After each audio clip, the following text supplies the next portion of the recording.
दोस्तों, एक चोर जो कि दुनिया के हर ताले को खोल सकता है, लेकिन एक दिन वो घुसता है एक मिलियनर के घर में और वहां उसके साथ कुछ ऐसा होता है जो उसने कभी सपने में भी नहीं सोचा होगा। नीमो नाम का शख्स जो पेशे से एक चोर है, लेकिन वो करता है अपने बॉस के लिए काम। आज उसका काम है एक पेंट हाउस में चोरी करना, जहाँ पे कई सारी कीमती पेंटिंग रखी हुई है, जिसमें से सबसे कीमती पेंटिंग है पूरे $3 मिलियन की, और उसी पेंटिंग को वो चुराने वाला है। अपने प्लान के मुताबिक रात होने पर उस घर में घुसता है जो बेहद ही आलीशान था। चारों तरफ बहुत सी पेंटिंग लगी हुई थी, आर्टिफैक्ट थे जिनकी कीमत लाखों में थी। नीमो एक एक करके सारी पेंटिंग को रखना चालू करता है, लेकिन अभी तक वो सबसे महंगी वाली पेंटिंग नहीं मिली थी, जिसके बारे में वो अपने साथी को वॉकी टॉकी पर बताता है। वो कहता है कि दूसरे कमरे में चेक करो, क्या पता वो वहां पर हो, लेकिन वहां भी उसे कुछ नहीं मिलता और मजबूरन उसे जो कुछ मिला था उसे लेकर वापस आना पड़ेगा। अब उसका साथी उसे गेट का कोड बताता है जो वो डाल तो देता है, लेकिन आखिरी समय पर सिस्टम मैल फंक्शन हो जाता है, जिस वजह से पूरे घर का सिस्टम खराब हो गया था और तेज तेज सायरन बजना शुरू हो जाता है। नीमो अपने साथी से बार बार पूछता है कि ये क्या हुआ,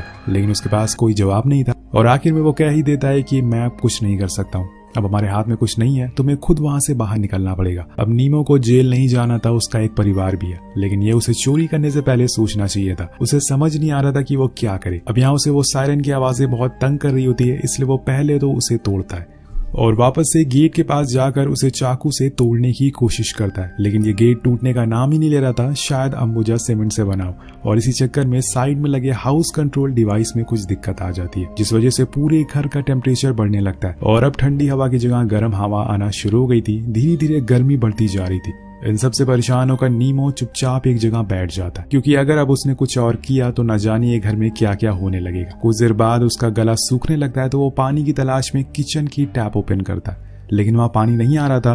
तो वो फ्रिज ओपन करता है जहां पे कुछ खाने पीने का सामान था, लेकिन पानी की बोतल सिर्फ एक ही थी जिसे वो पूरा पी जाता है और फिर दोबारा से आकर मेन गेट को खोदने लगता है। लेकिन कुछ देर बाद उसे पता चलता है कि गेट असल में लकड़ी का नहीं बल्कि स्टील का है। अब ये देखकर उसके होश उड़ जाते हैं, इसलिए वो ये काम भी छोड़ देता है और आकर एक बेड पर सो जाता है जो कि घर के मालिक का था। वो सोने की बहुत कोशिश करता है, लेकिन उसे नींद ही नहीं आती। अब बीच बीच में वो अपने साथी को कनेक्ट करने की कोशिश भी करता है, लेकिन वहां से कोई भी बोल नहीं रहा था, क्योंकि सभी उसे छोड़कर चले गए थे। अब वो अकेला ही यहाँ पर बचा हुआ था। अब अगली सुबह वो सबसे पहले घर में रखे हुए लैंडलाइन फोन को चेक करता है, लेकिन वो भी बंद था। इसके बाद वो वहां पे जितने भी ड्रॉर थे उन्हें चेक करता है कि शायद उसे कुछ काम का सामान मिल जाए, लेकिन वहां भी उसे कुछ नहीं मिलता। अब इतनी देर में उसे टॉयलेट लग जाती है, तो वो करने के लिए चला जाता है, जहाँ पे उसे कुछ फेक फ्रूट रखे हुए मिलते हैं, जिन्हें वो विंडो पर खींच के मारता है, लेकिन कुछ नहीं होता, क्योंकि पूरा घर साउंड और बुलेट प्रूफ था, जिसमें कि अब नीमो अटक चुका है और इसी दौरान उसे जोर की प्यास भी लग जाती। लेकिन जो पानी उसे कल मिला था वो तो पूरा पी गया, यानी कि अब उसके पास पीने को कुछ नहीं है। वो स्विमिंग पूल के पास जाता है और उसके पानी को पीने का ट्राई करता है, लेकिन अगर वो पानी पीने लायक होता तो स्विमिंग पूल में क्यों होता। नीमो फौरन उसे मुंह से निकाल देता है, क्योंकि वो बहुत ही कड़वा था और अब यहाँ उसे पता चलता है कि उसके शरीर से बड़ी गंदी बदबू आ रही है। तो वो उसे पानी से खुद को साफ करता है और इसके बाद वो एक्वेरियम के पानी को पीने का ट्राई करता है, लेकिन वो भी बेकार था। देन वो टैप को ऑन करता है, वो भी कुछ नहीं था। यहाँ नीमो को अब गुस्सा आने लगा था और वो इरिटेट होने लगा था, लेकिन आखिर में उसके दिमाग में फ्रिज आती है, जिसमें से वो जमे हुए बर्फ को बाहर निकालता और उसे चूसने लगता है, जिससे उसे थोड़ी तो राहत मिलती है, लेकिन पूरी प्यास नहीं बुझती। कुछ देर बाद वो सारे बर्फ पिघल जाएंगे और तब नीमो क्या करेगा। अब वो घर के सारे फर्नीचर टेबल को लाकर एक जगह पर इकट्ठा कर देता है, क्योंकि उसके दिमाग में एक आइडिया आया था, क्यों ना वो घर की छत पर जाए और वहां से किसी मदद के लिए पुकारे। लेकिन वहां तक पहुंचना इतना आसान नहीं था, क्योंकि छत बहुत ही ऊंची थी और इतना सब ट्राई करने के बाद वो एक बार फिर जाकर उसी हाउस कंट्रोल सिस्टम को चेक करता है। क्या पता शायद घर का टेम्परेचर चेंज हो जाए, लेकिन कोई फायदा नहीं था।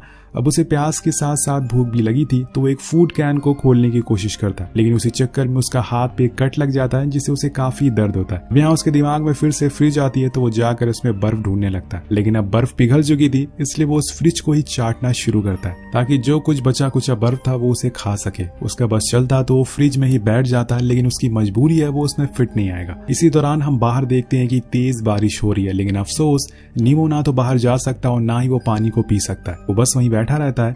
अब उसके पास कोई काम नहीं था, इसलिए वो घर को एक्सप्लोर करने लगता है कि शायद उसे कोई सीक्रेट दरवाजा मिल जाए, पर उसी दौरान उसे पानी की आवाज आती है। वो फौरन बाहर आता और देखता है कि ये पानी तो असल में प्लांट शार से आ रहा है। तो वो फौरन उसके पास जाके बैठ जाता और जी भर कर उसे पीता, लेकिन एक समय के बाद वो पानी बंद हो जाता और उसे मजबूरन वहां से उठना पड़ता। लेकिन कल वो फिर से इस पानी का वेट करेगा और इस बारी वो उसे स्टोर भी कर लेगा, ताकि वो पीने के काम आ सके। अब धीरे धीरे करके उस घर का टेम्परेचर और ज्यादा बढ़ने लगता है, इसलिए वो अपने सारे कपड़े और उतार देता, क्योंकि गर्मी बहुत बढ़ गई थी। जिसके बाद जितने बचे हुए फर्नीचर थे वो उन्हें इकट्ठा करने लगता है ताकि वो उसे छत तक पहुंच सके, और इस बारी वो ऐसा करने में सफल भी हो जाता है। वो छत को देखकर पता चलता है कि आखिर यहाँ से कैसे बाहर निकला जा सकता है, पर उसके लिए उसे कुछ स्क्रू ड्राइवर की जरूरत पड़ेगी। और इसी दौरान उसकी नजर घर में लगे टीवी पर पड़ती है, जहाँ पर सीसीटीवी फुटेज आ रही थी जिसमें एक मेड बाहर झाड़ू लगा रही थी।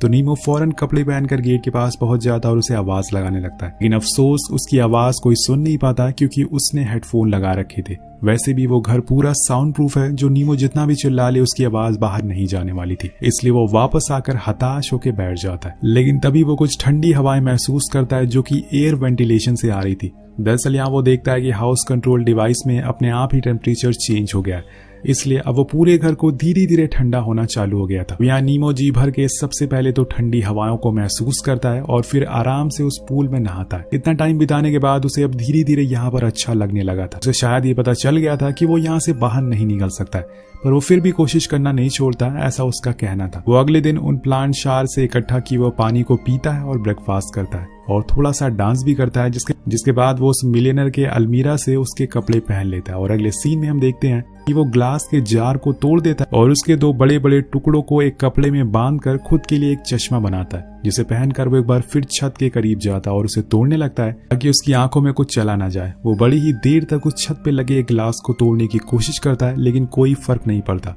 और तब उसके पास के इस सीमेंट को हटाना शुरू करता है, लेकिन वो भी बहुत ज्यादा मजबूत थी, इसलिए वो थक कर फिर से नीचे आ जाता है। ये एक मिलियनर का घर था, तो सिक्योरिटी तो दोस्तों टॉप नॉच होने वाली थी। अब इन सब से थक कर वो अपने लिए कॉफी और पास्ता बनाने लग जाता है। अब आप सोच रहे होंगे कि अगर ये सब कुछ बना सकता है खाने में तो दिक्कत क्या है। तो दोस्तों ऐसा कुछ नहीं है, नीमो सिर्फ पानी में पास्ता बना रहा था और ठंडे पानी में कॉफी बना रहा था।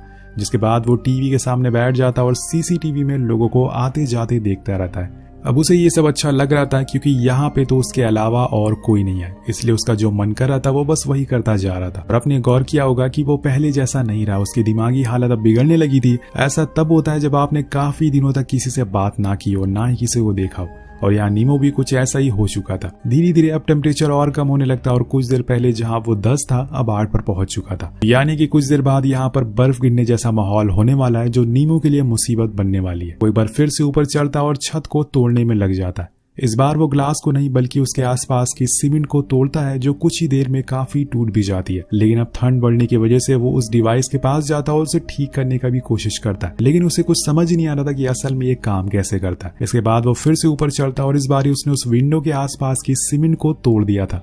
लेकिन नीमो देखता है कि उसके नीचे एक लोहे की परत लगी हुई है जो कि स्क्रू से टाइट की गई है, जिसे तोड़ पाना असंभव है। इसलिए वो उदास होकर फिर से नीचे आ जाता और चुपचाप बैठ जाता है। तभी उसकी नजर बाहर बैठी एक कबूतर पर पड़ती है, जो उसकी तरह मजबूर थी क्योंकि उसके पंखों पर चोट लगी थी और वो उड़ नहीं पा रही थी।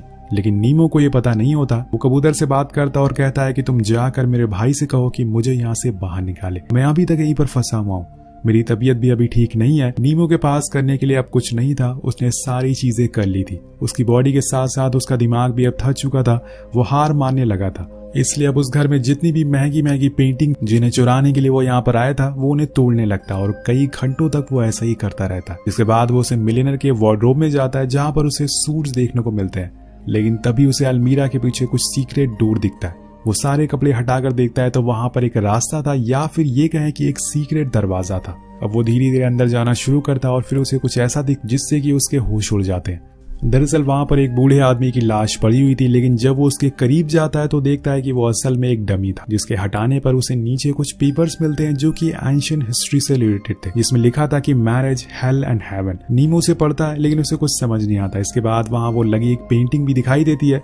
ये वही पेंटिंग थी जिसे लेने के लिए वो यहाँ पर आया था, यानी कि वो $3 मिलियन वाली पेंटिंग। और यहाँ उसे ओनर की पेंटिंग भी मिल और वो डमी भी उसी ओनर का था जिसका ये घर था। नीमो को भी ये लगता है कि शायद अब वो यहीं मारा जाएगा। दूसरी ओर हम उसी कबूतर को देखते हैं जो कि अब मर चुकी थी। यहाँ नीमो का भी कुछ ऐसा ही हाल होने वाला था क्योंकि टेम्परेचर बहुत ज्यादा गिर चुका था। तभी उसे सीसीटीवी में दिखता है कि वो मेड अब उसके गेट के बाहर ही बैठी हुई है, तो वो फौरन भागते हुए गेट के पास जाता है और उसे पीटने लगता है, लेकिन हल्की सी भी आवाज बाहर नहीं जाती और वो बहुत ही इरिटेट हो जाता है और चिल्लाने लगता है और वहीं सो जाता है। अगले दिन वो फिर से उस विंडो के पास जाता और अब उसे आइडिया आता है कि स्क्रू ड्राइवर कैसे बनाया जाए जिससे वो स्क्रू को खोल सके।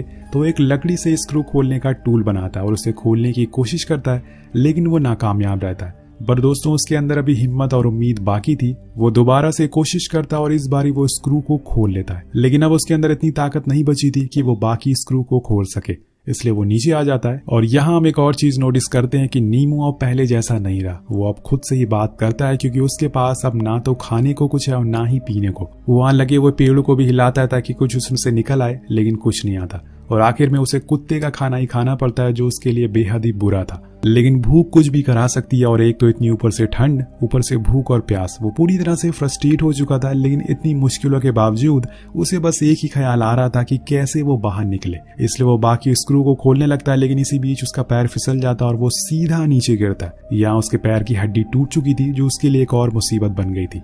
लेकिन तभी उसे वहां एक पेंटिंग दिखाई देती है जिसमें एक आदमी टेप से बंधा हुआ था। वो उस पेंटिंग को गिरा देता और कहता है कि तुम्हारी दिक्कत मैं समझ सकता हूँ, जाओ, मैंने तुम्हें आजाद कर दिया। अब इसी तरह से कुछ और दिन बीत जाते हैं अब, और न्यू ईयर भी आ जाता है। बाहर धूमधाम से पार्टी चल रही थी, सभी लोग एंजॉय कर रहे थे। ये सब ऊपर से नीमो देख रहा था, लेकिन वो यहाँ पर कैद है। तभी उसे कुछ विजन आने लगते हैं, जैसे कि वो मेड उसके पास आ गई है और उसने नीमो को आजाद कर दिया। उसी पल उसकी नजर ऊपर लगे फायर अलार्म पर पड़ती है, जिससे कि उसे एक और आइडिया आता है। अगर वो इस फायर अलार्म को ऑन कर दे तो वो पानी पी सकता है। वो कुछ पेपर्स को इकट्ठा करता है और अगले दिन जब विंडो से सनलाइट अंदर आती है तो उसकी मदद से वो आग जला देता है और फिर उस पेपर को ले जाकर उस फायर अलार्म के पास रख देता है, जिसे अलार्म बजने लगता है और पूरे घर का शार सिस्टम ऑन हो जाता है। चारों तरफ सायरन बजने लगता है, पानी गिरने लग जाता है। लेकिन यहाँ भी वही होता है जो हर बार होता है। पूरे घर में पानी भर गया था, लेकिन अब बाहर किसी को कानो कान खबर तक नहीं थी अंदर क्या हो रहा है। और नीमो को अब समझ आ गया था कि वो गरीब ही ठीक था, कम से कम उसके आसपास वाले लोग उसकी फिक्र तो करते थे। ये अमीर लोग जो होते हैं ये अपने में ही मस्त होते हैं, इन्हें कुछ फर्क नहीं पड़ता कि उनके साइड वाला पड़ोसी कैसी हालत में है। अगर ऐसा होता तो आज वो बच जाता। सीन शिफ्ट होता है और हम 1.5 महीने बाद का समय देखते हैं, जहाँ पे नीमो अब बहुत ही कमजोर हो चुका है। बाहर बर्फ गिर रही है, मतलब ठंड का मौसम आ चुका है। लेकिन अब नीमू ने सारे स्क्रू को खोल लिया। अब वो बाहर जाने वाला है, लेकिन उससे पहले वो घर की दीवारों पर कुछ बातें लिखता है, जिसमें वो इस घर के मालिक से कहता है कि मैंने आपके पूरे घर को बर्बाद कर दिया, जिसके लिए मैं आपसे माफी मांगता हूँ, लेकिन मैं आपसे कुछ कहना चाहता हूँ। ये घर नहीं, असल